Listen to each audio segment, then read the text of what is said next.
Hi, Mark. Yes, so now Patrick Vallance has come out and, instead of saying let them eat cake, Mark, the maxim we hear now is let them eat salad. So I'm afraid to Correct. say we're all going to have to get used to that. And I dare say that anyone who's had steak and chips tonight shouldn't get used to the fact because they want us to ditch the salad for the salad. It's all pretty extraordinary. Yes, and the problem is, Darren, that we're going to have the same line about climate change as we've received about COVID, which is, in inverted commas, the science.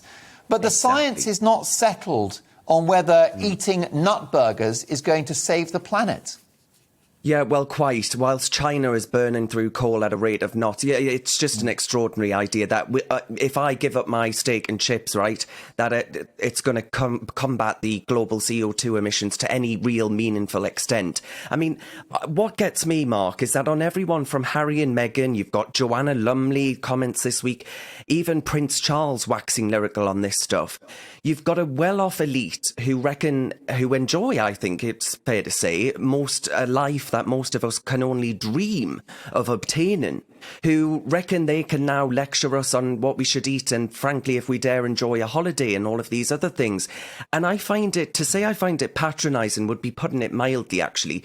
It's hysterical and in certain cases, I think, hypocritical from a moneyed private jet elite, right? And Yes.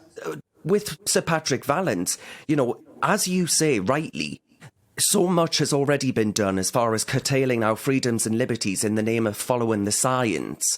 But the thing that gets me is that I think, Mark, that this is an intensely political intervention because this is a well-paid government advisor, paid for by the taxpayer, talking about backing the immiseration of the British people through the green agenda, right? And telling us that we have to forego cheaper food, foreign holidays, eating meat, driving our cars, heating our homes with gas boilers, and so on and so forth. So I actually think that it's deeply irresponsible for the chief scientific advisor to actually come out and back and endorse this climate alarmism, right?